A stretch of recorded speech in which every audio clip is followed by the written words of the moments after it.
Hello everyone and welcome back to Let's Play Final Fantasy IV. In the last part, we progressed through Mount Hobbs after getting Rosa back from the Antline's Den thing.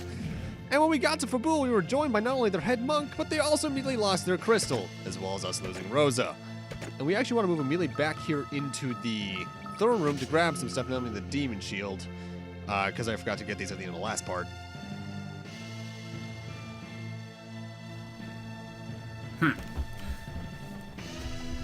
So I believe at this point we have been introduced to Golbez. Yes. And Cain is now evil. It seems as if he's under a spell, but something I believe they hinted at way back when Baron was Cain's slight jealousy of Cecil. So that could also be playing into it. But right now it's time for us to get our little plan in about how we're going to tackle this whole situation. We need to get back to Baron first off, so due to Yang's favor with the king, he's going to be asking for a ship. But we still don't know how to tackle things like Cain himself, so we're in some bad situations right now. Thankfully, we get a free in-rest. Yeah, hey, the king's room. Got a nice bed there, dude. But he's first off going to give us the... he's going to give us a sword for Cecil. He's going to give us the Deathbringer, which is a sword that has a chance of inflicting instant death on an enemy. Something interesting about, the original version at least, I believe the Deathbringer actually only brings death to the zoo. That sounds like a glitch the original version would have, because the zoo is, I believe, almost a 100% guaranteed shot even here, but it does do it to other things.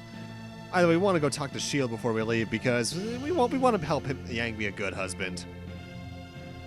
Because she's gonna hit them with her non-stick frying pan. Get him, girl. Why does it matter if it's a non-stick frying pan? Poisonous chemicals. Carcinogens. Oh. Either way, we got the ship from the king, so it's time for us to set sail. I like how Shield is trying to cheer up Cecil, because Cecil's not in a very good place right now. In fact, the early 4th of 4 really just kicks Cecil over and over and over again. That's a really interesting point. I never really thought about that, but it's really a lot about him suffering, which is crazy. It's also it reminds me a lot in a way of the last third of 9 with Zidane. Yeah, that is... Nah. Last third might be a bit much. I would say the last few moments of about maybe 3/4 through the game. So I'd say maybe the last, like once you're about 70-ish% through, it starts getting a lot darker for him. Terra on especially. Yeah. God, very poor much Zidane. so. Poor Zidane. I still to this day, I still have a really hard time understanding that whole concept. I feel like I should revisit it because I might be able to actually make sense of it now that I've had a bit more education on that whole kind of thing. Yeah. Also, it seems as if this has been a nice little voyage so far. We have our plan of going to meet with Cid once we get back to Baron because, really, he's our only friend we have left in that area as far as we're aware. And it seems like Edward's having some issues. Okay, then. Also, this is one of the few times I ever really get to hear the world map theme all the way through, because usually I get into encounters like a third of the way through the song. It's a nice song. I love the world map theme. I actually really like this world map theme. This one and... I'd honestly say that this one and 7 are 2 of my favorites. I don't like the way this one starts, but that's a tentacle.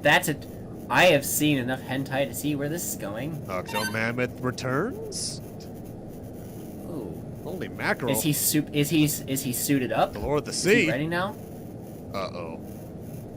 Leviathan. Oh, Leviathan. Shit. Gotta get to his cave and take. Oh my God, he's huge. He looks super angry. They actually do briefly mention this. I want to say back in Kaipo that apparently ships have been disappearing in the ocean as of late for some reason. I guess. Oh shit! Oh. It looks like she just jumped in the water. Yeah. graphical limitations there. You get what what's supposed to be happening. She's supposed to be getting thrown into it due to the vibrations, but we just lost Yang too. Oh God, Edward, are you okay? This is not a good day for me. Oh no, Edward. That sounds like a good thing. So God. Oh wow, look at this cutscene. Cutscenes like this were added for the whirlpool. PSP version, by the way. But we just drowned. And ladies and gentlemen, that is the end of our Final Fantasy V. I'm joking, of course. I've got a massive migraine. Wow, the game ended and it's only part 4. I can't imagine What now? In any situation, really, being in a shipwreck like this, waking up on a beach, that has to be terrifying. Oh. But looks like all of our friends are missing. Well, mind you, given the situation, that makes sense. This does not bode well. We just lost everyone. Thankfully, I de-equipped all their equipment before that happened. So not all bad. Wow, way to make light out of a horrible situation. Yeah, but as you can see, I'm getting really close to my inventory limit. At least there's a town nearby. Oh shit, it's Mysidia. Maybe this isn't the best idea. Oh, that's not good. Hey, no hard feelings? I thought so. Oh, hello. Thankfully, the toad is a toggleable status symbol, so you can just talk to him again to get it afflicted. And I don't do it, but if you head into the inn, I think I even show off the girl. If you talk to this dancer girl next to the bar, she will piggy you, and you'll be sent to an area just on the outskirts of town. It's not really worth it. You should have done. You should have shown like a clip from the original because it's amazing. It's weird. It's one of the most precious scenes in this game to me. It's that funny. But understandably so, the Mysidians are kind of pissed at us because we killed some of their people and kidnapped a few others and took the crystal. We're not in a good place right now at all. But the Elder wants to forgive us? Why? Why have we returned?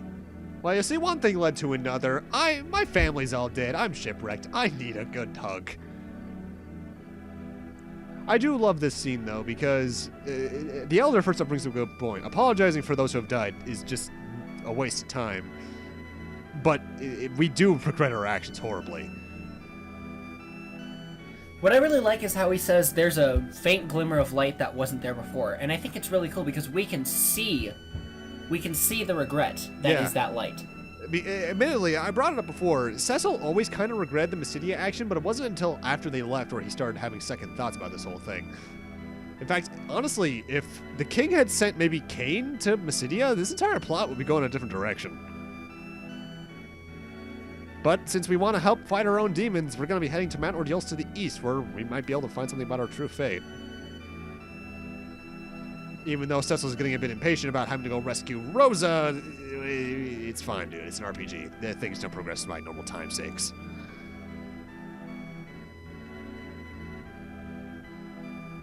Gotta transform that dark sword we carry into one of light?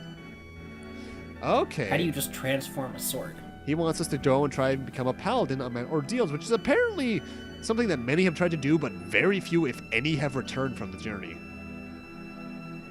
So, do we wish to go? We don't really have any option because our friends are gone. We have no way to get to Baron at the moment. This is our only real option. And I think at this point he's just really willing to change. Yeah, he's at rock bottom right now. He's lost everything. Thankfully... He still has his money and his items. Yeah, good point. Thankfully, the Elder even recognizes that he shouldn't be able to do this alone, so he's bringing along 2 of his students to help us out. Palom and his twin Porum. Porum's the girl, Palom's the guy. I might get those mixed up every now and then because they're you just did. Wait, you said Palom and his brother Porum. Did I? Shit. Just a second. I'm gonna do that a lot. Those names have always made my tongue slip up. But we got a black mage and It took me a lot of time, but I finally remembered that the L just means the boy and the R is the girl. I remember that when I'm talking about it out of context, but like for strategies and such, I might say have Porum use fire, which is completely incorrect because their names are just very similar. But they're gonna be hanging out with us. We got a black mage and a white mage with us, and honestly, they're better black and white mages than Rosa and Tella were at this point. They don't have as many spells, but the spells they have are overall better. And before we actually leave, first off, the dialogue actually changes for almost everyone at this point. So if you want to get some more interesting dialogue, just talk to everyone again. But right now, I want to go buy some stuff here at the shops. I want to buy a few echo herbs to cure silence, because some enemies can inflict silence on the mages coming up.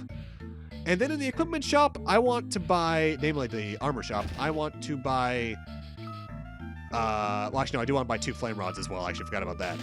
I want to buy 3 wizard's hat, 2 Gaia gears, and 3 silver armlets. Flame rod, by the way, is basically the same as the ice rod, just slightly stronger and both fire elemental. So, in this game, can you break rods like you can in other games? That was not introduced until 5. 4 prior, all rods are infinite use. They realized that it was kind of broken that they could do that. They did change it, not change it, they did balance it out by making it so that it wasn't a very weak spell that rods used when broken, but it could be potentially if you could do that infinitely. Just, you get a fire rod and then it casts Fire Agog. Oh, yeah, honestly, that's if I recall, isn't it how it is in 5? Or did they cast Fire Rod? Ooh, that's how the Fire Brood is. It's been a while since I played 5, so that's why I ask. I mean, I literally just finished playing, getting through up to the Phoenix Tower in 5, and man, that scene tugs at my heartstrings. But yeah. Oh, hey, our first new enemy for the part, finally. 10 minutes in. The zoo is almost always instantly killed by the Deathbringer. I think the way that it makes it work is that I think the zoo only has 1 HP. Because you don't get any gil or XP for it either. I think it's just considered a joke fight to show how kind of weak you are at this point, even without all your party members. Wow. Which, kind of odd, but okay. Because zoos are usually more annoying enemies. Next enemy is a tiny mage. These guys, I hate these little buggers. They are annoying because they can cast hold on you, which makes you paralyzed. They've got 69 HP, 132 experience. I heard that. 63 gil. You can steal a rod from them, but not that matters. They can drop a rod, and they can drop a silver armlet, I believe that is, and they can drop an ether or a high ether. And something worth noting, they have unknown speed. They don't have a set speed stat. I believe they can also use Thunder and Osmos on you. Best way you want to go about dealing with them is just putting them to sleep. Because then they just won't get their turns in. They have low enough HP that Cecil will more than likely be able to one-shot them anyway. And I want to just possibly store some stuff. I believe what I do in most instances when it comes to storing is I talk to the Chocobo and then cut out, and then you get the best chance to see what I did, like, next time you see my inventory. Most of the time, I'm just storing stuff that is either completely useless to me, or I need for later. Like, I think those items I was saving for later, like the other harp, I believe are stored now. Oh boy, 2 new enemies. First off, we got the Blood Bones, which has, I'm on the 3D page instead, 210 HP, 315 XP, 169 gil, weak to fire and holy, so you can do some good stuff there. I believe they also take 4 times damage from crystal-type weapons later on, which are the paladin-type weapons. I think they can only ever drop potions, but I don't think they actually have a chance to drop anything otherwise. Yeah. Skeletons are just, I believe, watered-down versions of Blood Bones. They've got 135 HP, 238 XP, 126 gil, weak to fire and holy. They only drop potions. Now, in terms of the other abilities that Pelham and Porum have, Porum has Cry, which was pretty useless in the original Super Nintendo versions that it was available in. But here it's really good because it has a very high chance of confusing any enemies weak to, susceptible to confusion, rather. Whereas Pelham has Bluff, which boosts his magic stat by a little bit. I forget the exact amount.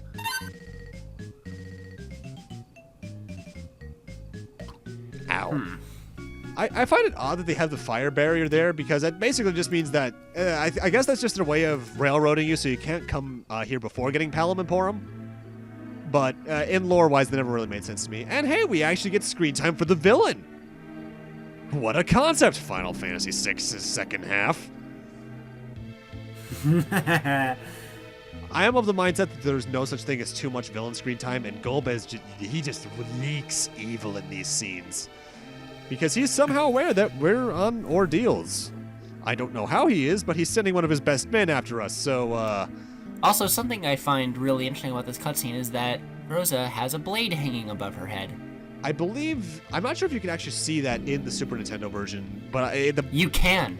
Really? I know the blade wasn't a blade in the Super Nintendo version. It was a ball because censorship, but... But yeah, you can see kind of what it is. And? Better out by blunt force trauma than a clean chop. Yeah. I guess. Kane's a bit worried about this whole plan, but he's willing to listen to Golbez, I suppose.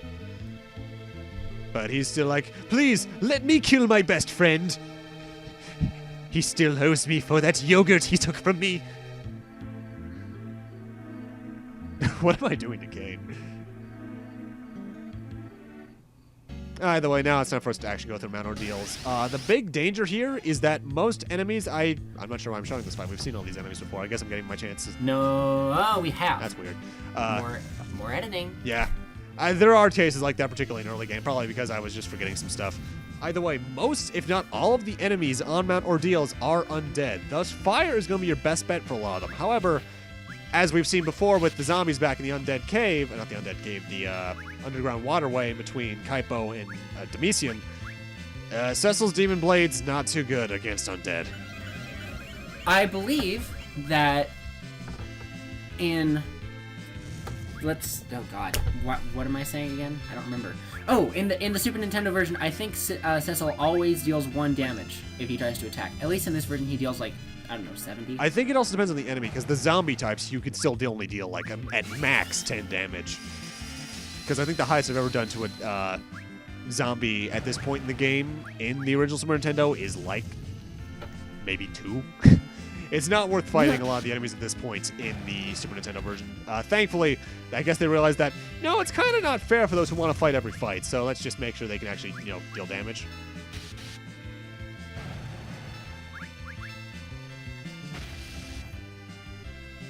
Wow, I kind of wish I had edited out this fight now. Why did I forget to do that? God, I never really considered using Cry with Porum because I never really found it worth using because of how it was in the original. Was it even in the original Super Nintendo version? I don't think it was. It was called, I believe it was called Fake Tears, and all it did was raise magic defense. Or something like that. That might be it. It could be that they changed the effect. I forget. It's been so long since I actually played the Super Nintendo version. I don't know, we're about halfway through Mount Hobbs now. Thankfully, that fight's done and over with. Oh, shit! It's Tella! This is a coincidence. Better question. Hello? How did you get here from Kaipo area? Well, Demisian area, technically. He's looking for Meteor, but that's not why we're here. Better yet, how'd you get past the flame barrier? I know you have Blizzard, but does it just light up every hour? He probably cast fire on it and said, ha ha ha ha ha. Well, it's the remains of some enemies he was fighting. Oh, that sucks. Sucks to be them. Wait, what? Spying. Oh. I'm going to assume you misspoke there, pal, because that's just kind of weird. Yeah, they're being guides. Come on, look at your older sister. I think she's older. Is one of them older? I forget. I'm pretty sure Porum would be older, or at least she's more mature. Yeah, Porum's definitely more mature, but I forget which one's older. Also, I find it interesting how Meteor is the best spell and not Ultima, because Ultima I don't think existed until 6. Yeah, 6. Ultima did not exist until 6. Until it just got the bombshell that all of our friends are dead. I do like that he's legitimately saddened by that, because even though Tella kind of berserked off after his daughter died, or granddaughter, I forget which one it is, but yeah, he still, I guess, looked at them as a friend kind of ship, because they are humans who deserve their chance to live. Ooh, that was poorly worded, but I'm full of that shit. Always have been. Yep. I might seem fairly composed in most of my LPs, but that's because I have a chance to stop the recording and be like, okay, let's reword this. But since this is live with multiple people, I can't do that shit, so you get to see me stumble all over my words in glory. And I get to witness it. It's so funny. Witness me! I still haven't seen that. You don't understand because you're still a kid. Now hush. Wait, Porum? Porum is how my daughter would end up being. I could so imagine that. Honestly, I feel like my kid would be like Palom, except just a little bit more. Not like Palom. Tella's hearing all our stories going on. I do like the way they changed this here. He's the scourge of all evil deeds that have plagued us. If I recall, in the other translations, it's more along the lines of he's the source of all evil in this world, which I don't think is a very good line. This translation of that line I feel makes it a lot more personal, because at this point, it really is. All of our friends are dead. He has our girlfriend. It's not looking good for our chances. But hey, Tella's back in it. Back with us, rather, and he has not changed at all. He still sucks. His magic is still the same. This is why I bought another second flame rod, by the way. And why I bought multiples of some of the other equipments. More or less, he's just here to be a fourth party member for upcoming events.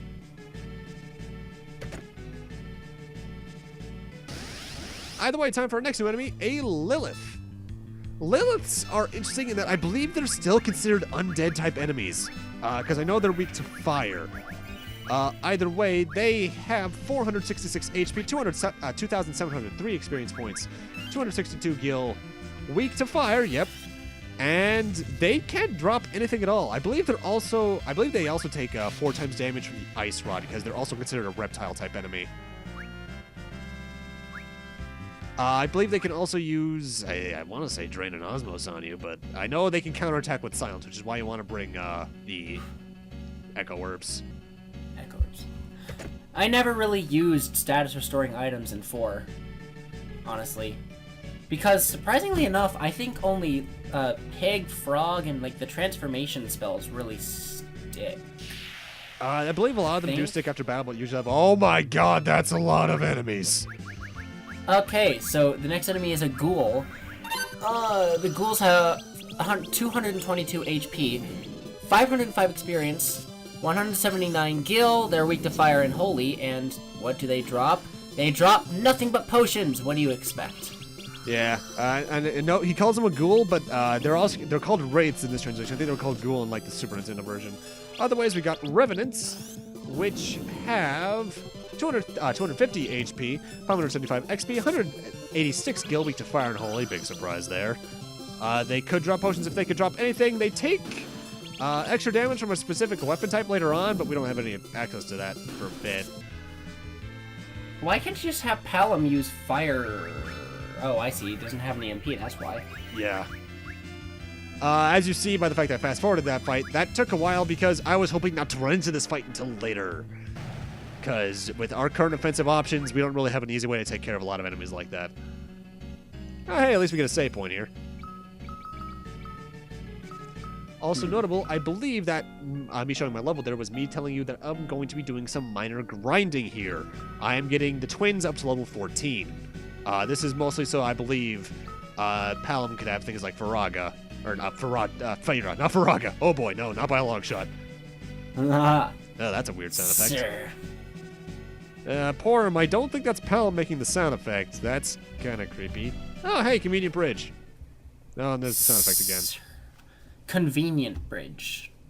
I'll enjoy killing you all. Chucky? I'm pretty sure that's the line he has in one of the Child's Plays movies. Oh, this guy from earlier. Uh-oh. Scarmiglione. Time for our next boss battle. Which has one of my favorite boss themes in the entire Yes, series! Also the premiere of the 4th Fiends battle theme, and I like this song, but I think it's a bit overplayed in terms of how good it is. It's not... This is not the 4 Fiends battle theme. Oh. Whoops. Sorry, thinking ahead a bit. Either way, we got 2 new enemies here, Scarmiglione and we have got Skull. Scarmiglione, and Scarmiglione has 3,500 experience points, 3,200 XP, and 2,000 gil. He is not weak to anything. He always counters things with thunder, so that's about all he does. The Skullnets, which only appear here, have 200 HP, 50 XP, 100 gil, weak to fire and holy. Big surprise there once again. Just take them out with either the flame rods or an actual fire spell. They'll go down pretty quickly. At that point, Scarmiglione just becomes a cakewalk because you just have to go all out on him. The thunder seems like it should be damaging, but honestly, it's really not. Keep your healing up otherwise, and that's about all you need to do for this fight. 3D, I think his damage was increased, but that's about it. Actually, you know what? I think this fight was made weaker in the 3D version, because I think his HP was reduced as well, but I think they made the Skull Knight stronger to make up for that.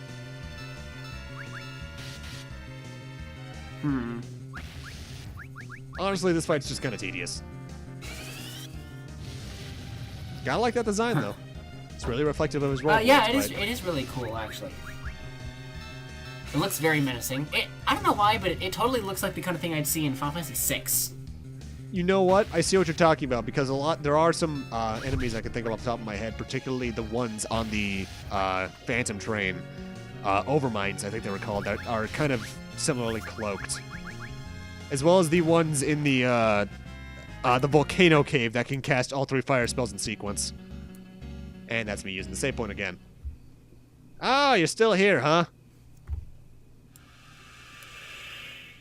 Oh boy, and it's a back attack now. He's in his true form. Die! Thankfully, I switched my rows. Or no, I didn't. Whoops. Okay.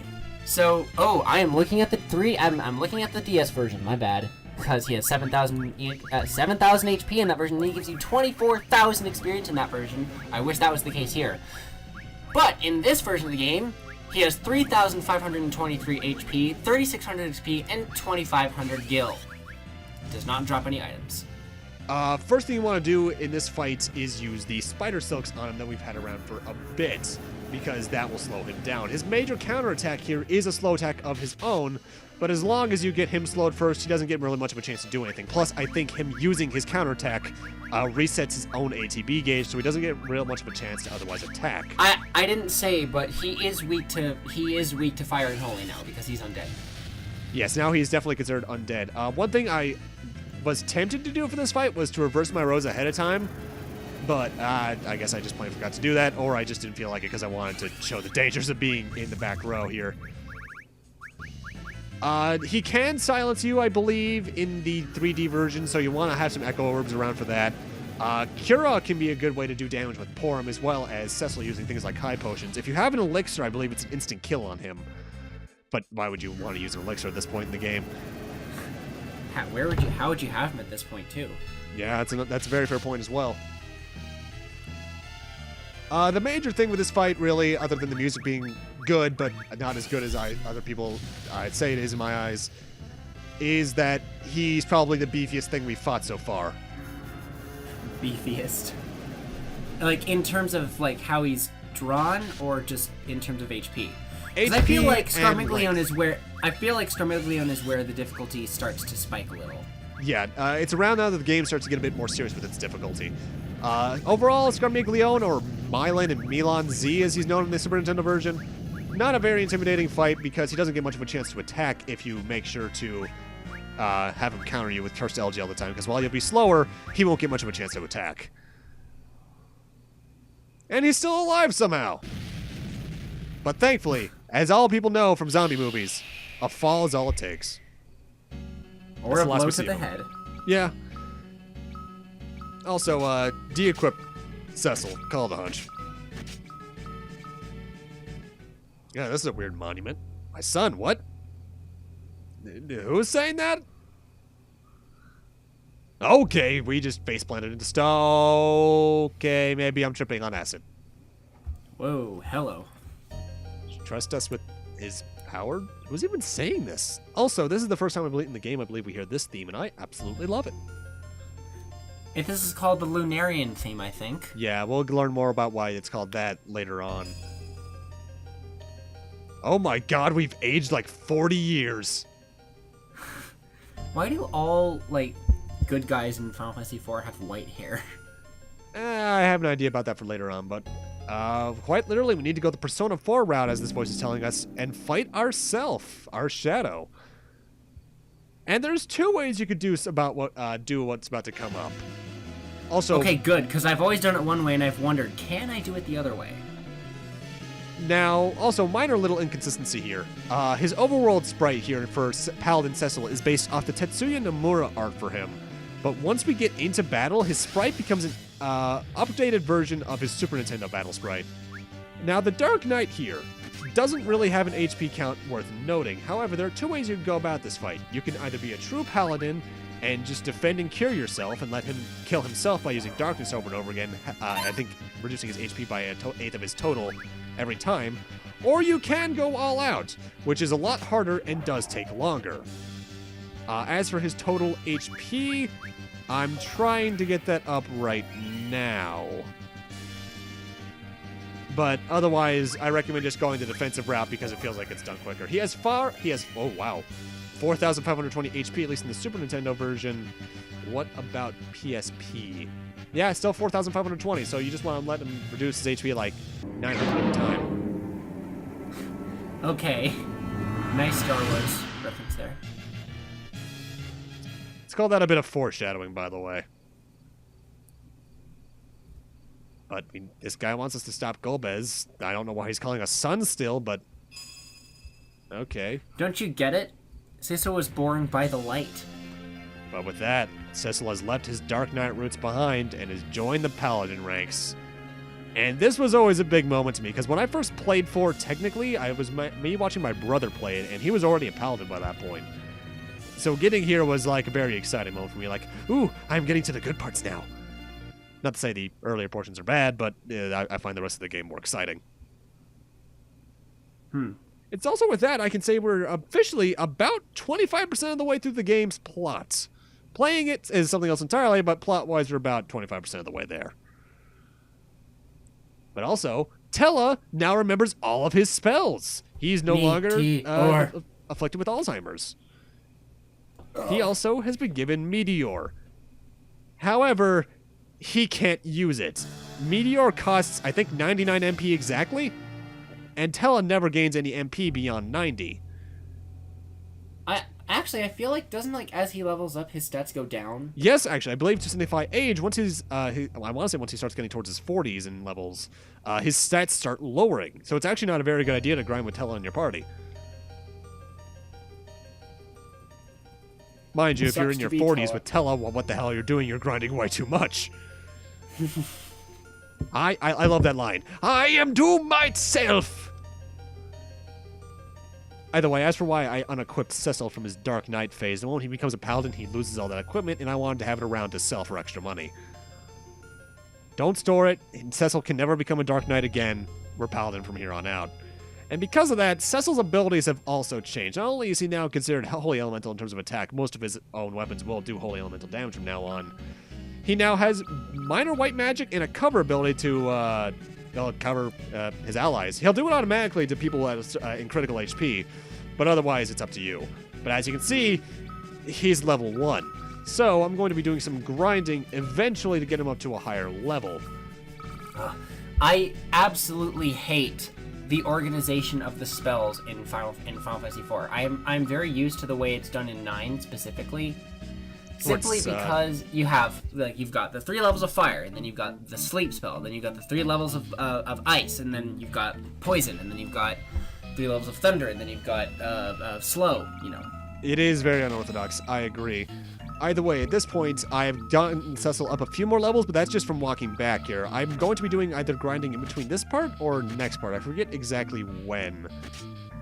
But as for where I'm doing the grinding, if I do show it off now, after I believe I just bought, what did I buy even? I forget. Oh, I'm buying all the lustrous equipment here at the shop because it's good to have Cecil's equipment, actually good.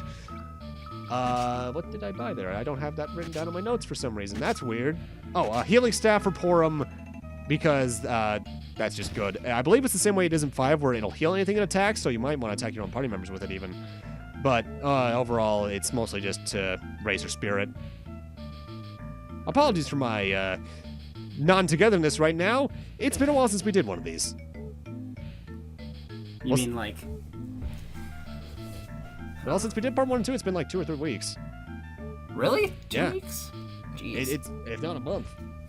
But that's mostly just because we both start school now. But either way... Come again. He's almost surprised, the Elder's almost surprised to see that we actually succeeded in that. But it's now revealed that these two are actually supposed to spy on us more so than aid on us. Because I guess they were worried that we could potentially fail and fall to the darkness forever. Which, God, I can't even imagine how that would have gone. Golbez the second. Oh, Golbez the second. That sounds not good. Yeah. Cecil does have a good point, though. They are right to distrust him given his stuff.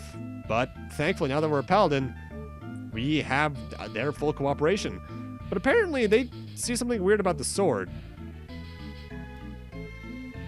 Because it holds an ancient Mysidian legend for some reason. Is it just, like, inscribed on the hilt? I always figured that. But now it's time for our general weird prose thing we get at the start of most Final Fantasy games at this point. One born of a dragon, bearing darkness and light. There are always dragons. Shall rise to the heavens with really slow text scroll over the still land. The moon's light eternal brings a promise to the planet. Are you sure about that? With bounty and grace. I guess the darkness and light is us because, well, Cecil just went through that whole thing. But the rest of that doesn't make much sense. Yeah, that is a good question. Why did that light call us sun? But apparently, the Elder doesn't even know because the legends have always been seen as hogwash. Hogwash?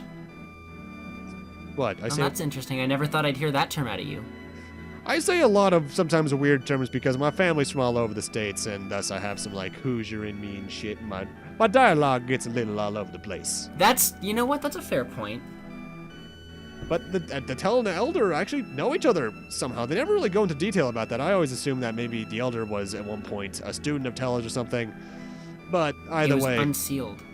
That's really strange. Did the light unseal the meteor spell? What do you think? I never really understood that. I believe it did because I guess it realized Tell's intention, so it decided to just assist us in our quest. It's best to give him the spell. Oof. But the Elder brings up a good point. Not only is he fighting with hatred, Tella is in no real physical condition to use a meteor due to his age.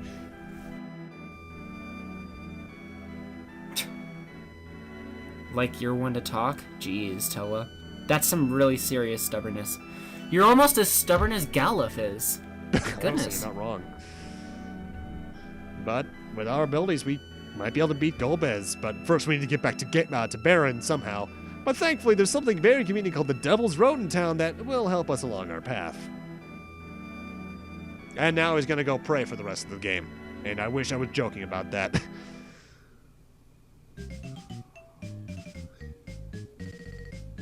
But the Paladin and Porum are acting a bit odd. Apparently, they want to accompany us further.